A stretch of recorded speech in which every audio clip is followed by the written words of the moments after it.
With the conclusion of Kingdom Hearts Dream Drop Distance, we have now witnessed the return of Master Xehanort, and have learned what he has in store for the Realm of Light. Preparations must be made for the impending battle, and we still have more stories to tell. Welcome back to the Kingdom Hearts series, I'm KZ, and now it's time... Oh boy. So, at this point, we've covered seven different Kingdom Hearts games over the past 126 episodes. For the end of Dream Drop Distance, we have no full-length games left to play. The final two entries until Kingdom Hearts 3 comes out are special cases that won't be taking up nearly as much runtime as something like Kingdom Hearts 1 or 2.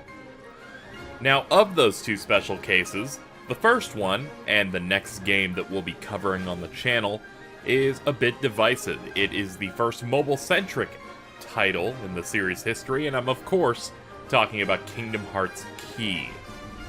So, Kingdom Hearts Key takes the Kingdom Hearts series and turns it into a bite-sized experience for your browser or mobile device. Of course, because the series has always been set on developing its overarching narrative through every single one of its titles, except for VCast, the story of Kingdom Hearts Key is canon, and serves as yet another prequel to the original game, basically explaining how the Keyblade War happened, and then it's also being used as a test bed for Kingdom Hearts 3 interesting developments, stuff that will be important to that game, and likely stuff that will be important to the saga that happens after Kingdom Hearts 3 as well.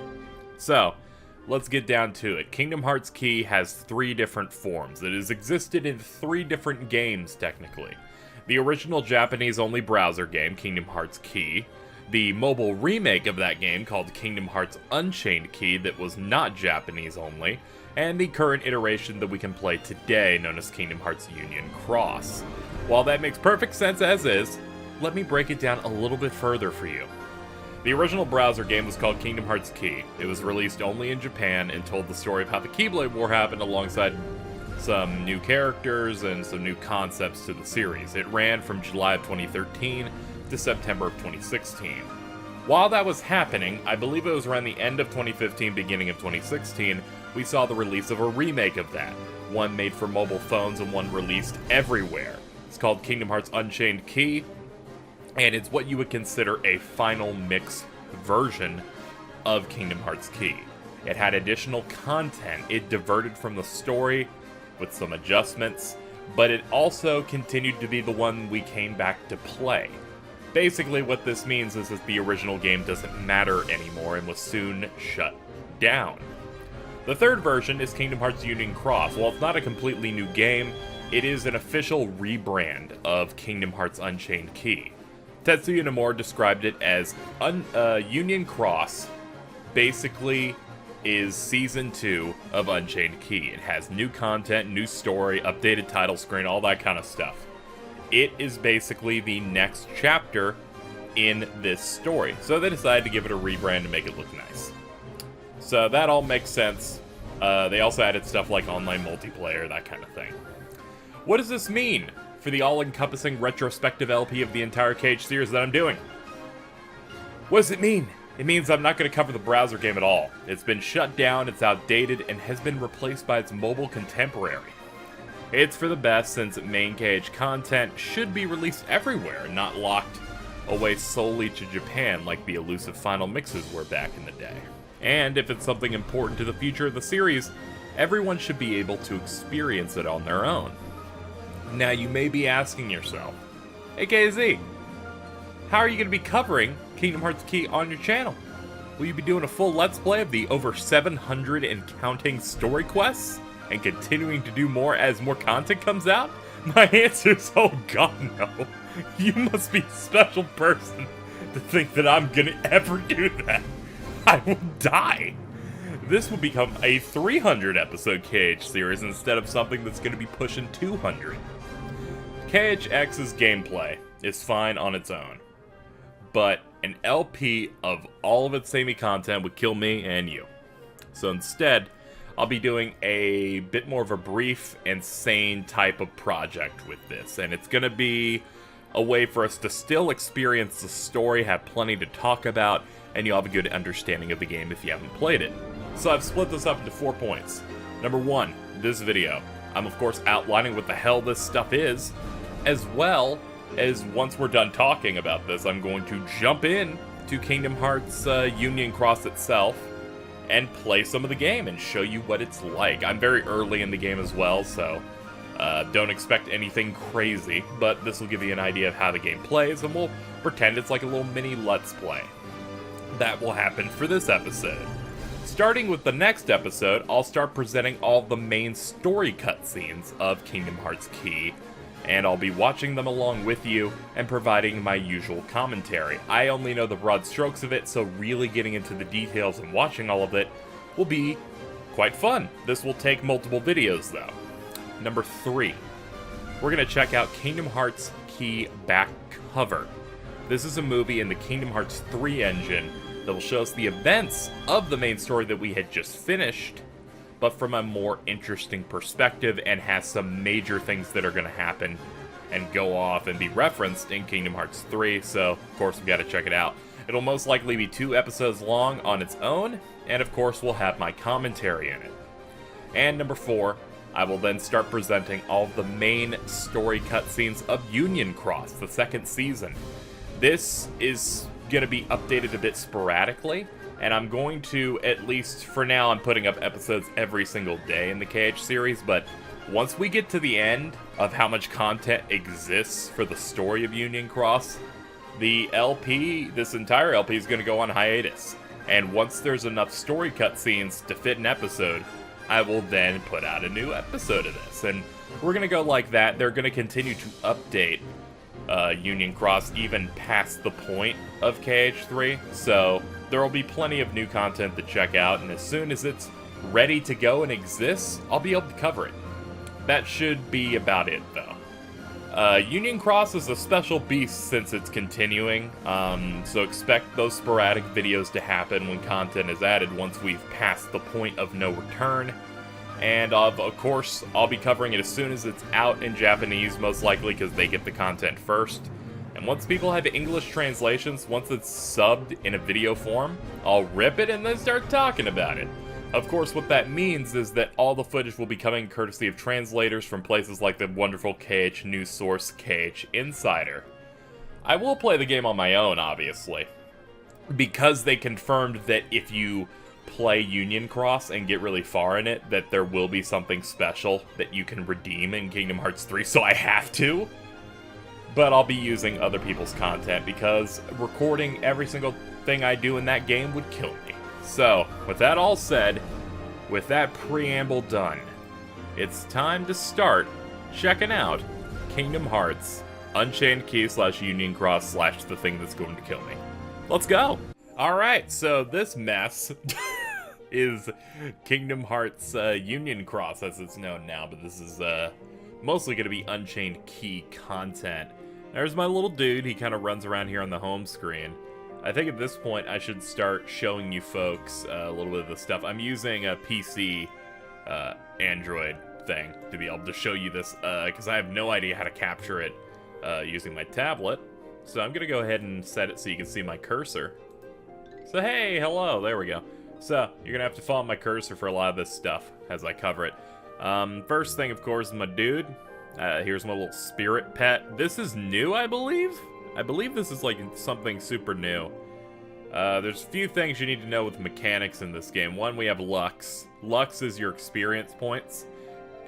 As it fills through doing actions like doing quests, you'll gain levels.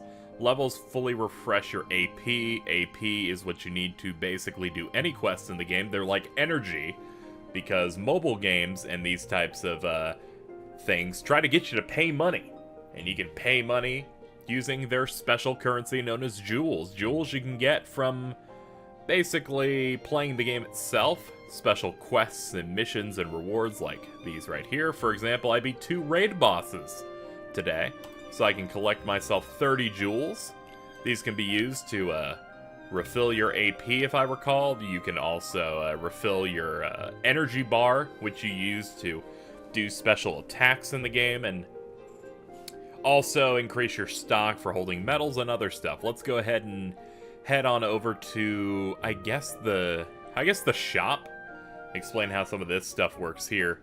For example, you have banners, and this is the whole in-app purchase nonsense that all these games have, where you can click one of these and get medals. Your main combat system for this game is getting medals, so if you want to get yourself some good shit, you go ahead and pick some of these up and get something really strong. Of course, all of that comes into the equipment. Comes in right here. So this is what I'm currently working with. By starting this game, playing 5 minutes, and then not playing for a year, gives you a shit ton of currency that you never put money into. And here's what your general combat mechanics look like. You have a Keyblade. There are a few different ones that you can use, and you can continue to upgrade it, and it will actually get new appearances, new little trimmings and looks to it that make it look cooler. Like, your version of Starlight will look a lot different in the beginning compared to where mine is right now, which then you can start upgrading it, and then you'll get boosts for the various slots. And in these slots, you put medals. Now, medals are what determine what your attack is going to do. It's going to go in one of 3 types: magic, speed, or attack. And they each go with kind of like a weapon triangle type of thing. So attack beats speed. I believe speed beats magic. Then magic beats attack. So that's how you know how to do that. And each Keyblade has different bonuses on each type. So, for example, it says you'll have a bonus to green. You'll want to put a green medal there. And this is what I currently have going through here. A lot of these, like the super new one of Kingdom Hearts 3 Mickey, they just give them to you for free. Of course, everywhere in the game, they're going to show you the entire triangle of what beats what right here. And medals go in ranks. They go from, I believe, 1 to 6 rank. And there's some other shit like filling in these pips and some other... I'm not going to get into all that, because we're just going to play this in this episode. But a lot of it is a lot of mobile game shit of getting the exact same type of medal and then fusing them together and maxing their level and a bunch of other crap. And also, apparently, your spirit can hold some, so I just gave him a crocodile. And then, of course, you can upgrade these medals. You can hit the level up menu here, and then you can just pump shit into them to make them more powerful. Or you can just hit optimize and it'll do it for you and get you something pretty nice. And upgrading gives you more damage. You can also update them to lower cost. Now, cost is also important. Head back to the equipment here. Cost is very important because they limit you similar to like the deck cost in Chain of Memories. You can't have a bunch of really strong shit and just be able to do it. You need to use stuff like Sid medals, which will lower the cost of these dudes, or just limit what you have. Of course, you can increase your cost through various other things. There are other places you can go for stuff. There's stuff like the avatar boards, where you get avatar coins, which you can see right here, that you pick up from playing the game. And they let you get little pieces of clothing that you can update your character up here with. And sometimes they'll give you stuff like increase your Keyblade cost capacity, have more AP, have more HP, and of course, the pieces of clothing. There's some stuff you can get premium through money. In the end, I feel like the amount of money they charge for this game is totally appropriate.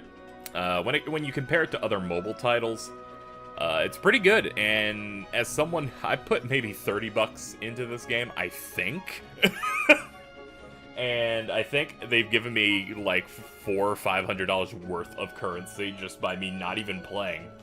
But again, you see I have like 9,800 of these jewel things.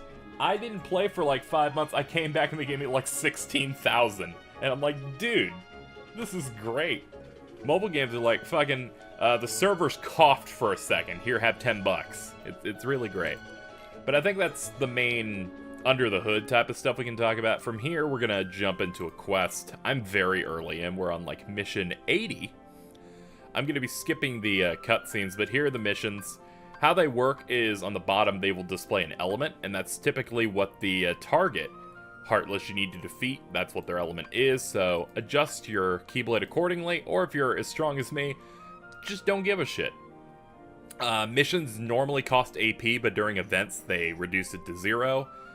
Or, I think if you give money, you can actually bypass that. I forget. They give you a lot of benefits for throwing money at the game to make you want to throw more money at the game.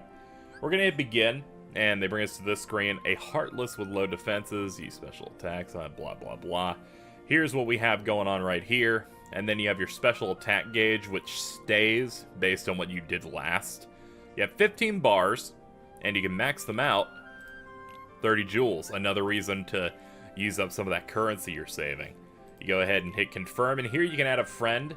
These are medals from other people playing the game. Typically, just go whatever you think is right. You can look up what their specific skill is, or just say, I'm gonna pick the thing with the big number. You jump in, you get started. So, here's proper gameplay. Missions take anywhere from like a minute to a couple of minutes. You run around by clicking, or tapping if you're on a mobile device, of course. Not cheating like me. And whenever you hit a treasure, you pick it up. That, for example, loads your special meter right here. Your special meter is expended using medals in combat. Each medal has a specific cost, and you swipe them, and they do a special attack. So, here's our first example of combat. So, we could use medals for this, but I'm going to go ahead and just show... You use the medals regardless, and their damage, but they have special attacks that you would have to activate via swiping. So, there are two types of it you can do. You can do a simple tap against an enemy, but if you want to get every enemy, if you swipe around the screen, you do a slash. This is good whenever you want to deal with group enemies, and then you get a bonus if you manage to kill everything in one turn. You may wonder, how do turns work? You have a maximum amount of hits based on how many medals you have, in addition, or medal slots, as well as whatever your, I believe they also count your spirit pet, as well as the friend you chose at the beginning. So I effectively have 7 hits I can do per turn. If I can beat the enemy within those 7 turns, they give me a bonus. And usually you have challenges each quest, 3 of them, and a lot of the time it's beat the target within the time limit. So that's how all that goes. And they got some new stuff. They have some completely new Heartless in this game that are really cool, like these gummy Heartless. They have some based on food that are neat, and some like dark related ones. Some of them are actually super new. They're actually appearing in like Kingdom Hearts 3. I remember seeing something on Twitter about that. We got Goffy. Everyone loves Goffy. And yeah, it just comes down to going around, picking up stuff if you wish, or beelining for the main plot, trying to get this done. Let's show off one of the special attacks. For example, Aqua's. If we hold it, it'll then show it. It's freezing slash +5. And let's just hit that again because I didn't get the beginning of it. Deals 11 hits, lowers magic-based defense of all targets by 2 tiers for 2 turns. Inflicts more damage the higher your HP. So this is a really good lead-in. And of course, thanks to Kingdom Hearts having so many different renders and looks, they can use so much art from this game. It's like, oh man, let's use this from this game. So we have a bunch of cool ones, like of course 0.2 Aqua, 0.2 Kairi, and stuff like that. It's really great. And it also means whenever a new Cage trailer comes out, they get to throw on some new renders onto this game to get it more attention. And they usually give them to you for free. And stuff like art from the orchestra they did. All that kind of stuff. So, I think this game's actually pretty fun. I think it's quite enjoyable. And at this point, I think I'm going to go ahead and just get rid of the cursor. Since there's no real need for me to direct you anymore, we can just get to it. The sparkly things on the ground are materials. You pick them up, and typically you're going to be using them to upgrade your Keyblade a lot. So make sure to pick those up. And of course, there are specific specialty quests that you can go on that will give you certain things that you'll need, that you're really looking for. But overall, it's just touch around to move where you need to go and adjust yourself appropriately, and you should be ready for any combat encounter. And I'm strong enough to where nothing's gonna be a problem for me here. We're gonna do a couple of these. I want to bust out this guy because I haven't seen it yet. All right, it hits everything.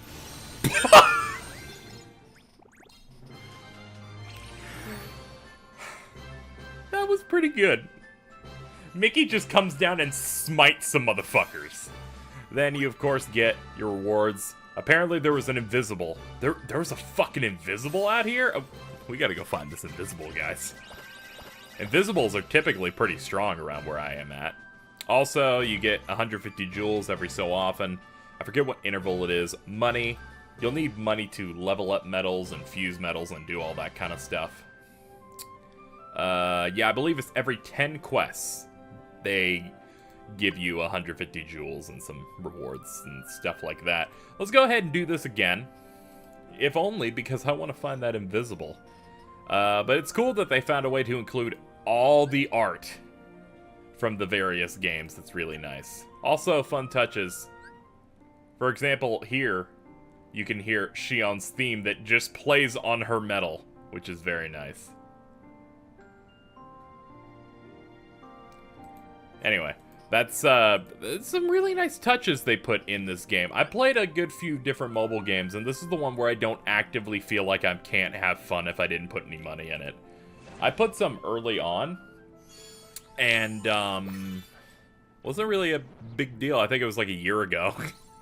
And I've gotten way more back. Well, a lot more, which is, it's pretty absurd, because a lot of mobile games you'll find that you gotta fucking pump.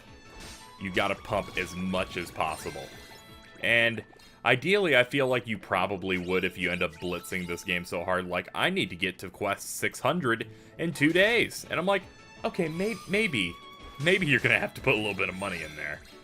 And if you're trying to get, like, the top lists in the game and be, like, the strongest you can be, then, yeah. You can also join groups, and they're, like, group wars where who gets the most Lux in this week or month. I forget what it is.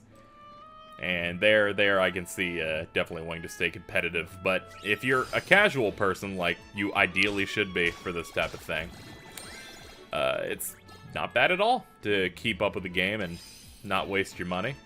So here's an invisible. He's not too strong. God, Aqua, you're so good. I can't believe the waifu squad prevailed. Let's run in here and quickly deal with the dudes in here. And this is the ultimate turn your brain off to play type of game, because the gameplay isn't thrilling. It's you clicking and using your stuff and getting hype whenever you see some cool technique. But that's about it. That's the extent. I wouldn't say it's bad. I'd say it's quite polished. The art looks really good. I love the effects, and it is exactly what I'd be expecting from a Kingdom Hearts like title you could play off your phone. I enjoy it quite a bit. I'm gonna have to go through it for KH3 related shenanigans, but this video is gonna be the only one where I'm playing through the content, because bosses don't get any more thrilling besides, oh man, this one has a higher health bar and is this color. So, moving on, we'll do another one here. But I remember when they first announced this for browsers, and I was kind of excited. I really wanted to jump into it and really see what was going on. And I enjoyed it, but I lagged like hell because I was using a shitty laptop back then. And then this mobile game came out, and I jumped around using it on my tablet, but I found myself playing it a little bit better on PC, because you can back up your data and transfer it to whatever device if you sign in via like a Facebook, which helps. We got a guard armor up there. Maybe we should just fucking beat up guard armor. Also, every battle just plays Rowdy Rumble for normal missions, which is kind of dope. But I believe the music's gonna be a little low. I feel like I could raise it a little bit. Just a tad. I made audio very specific, so if it's low, fucking, I'm sorry. I didn't mean to do it, Daddy. Alright, I could have gone a bit more optimized here and gone for a lot more hits and not wasted the turn. But I'm just looking to show it. Look, he's doing like 1 damage. Look, you're a lost cause, friend. You'll do half damage if you are attacking something they're strong against. So using magic against green means you're not going to do as much. You'll do standard damage, which is white, if you're doing their same element, but if you have the upper hand, you do double. And things just don't end up being a problem. Then you pick up items, you pick up money, you get your luck so you can level up.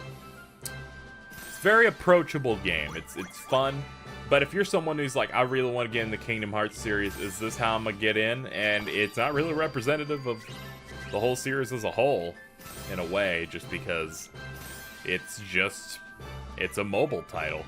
It doesn't have the thrilling gameplay that you would expect from these types of games. It's missing all of that. Also, the side stories are dumb shit like this. Of like, go find some blocks to help Goofy and Donald Duck. But you may ask, why are Goofy and Donald Duck in this when you said it was supposed to exist before the Keyblade War? Dude, this game's fucking weird. It's fucking weird. We're gonna go ahead and skip that. The king and his friends went home. Why not take a journey on your own? And the game kind of like throws you between a bunch of different worlds. Enchanted Dominion, Agrabah, those various Disney worlds. It jumps every so often. For example, we're going to Wonderland here and fighting a Heartless we've never seen before, Wibble Wobble. Never seen before in the series. And I think that wraps up what I kind of wanted to show when it comes to this. There are some other different things you can do in the game. There's Union Cross for multiplayer. There are events that you can do, like defeat the raid boss to get medals. I guess we could check this out. And it's like legendary raid level, don't go alone. And it's like you defeat the... I don't need to do this. Basically, this is what you're getting. It's a mobile game in every sense of the word. There's also an arena you can unlock to do other stuff. It's fine. It's enjoyable, and we're going to spend more time with it. Starting next episode, I'm going to be going through the main story cutscenes. I mean the cutscenes that matter, not the super focused Disney bullshit that doesn't matter. And we're going to start going through that and continuing the Kingdom Hearts series. I hope you enjoyed this video showing it off. This isn't the thing I'm most proficient in, but we're going to experience the story, like it or not. I hope you stay tuned for the next episode where we start jumping into the story. And I will see you next time.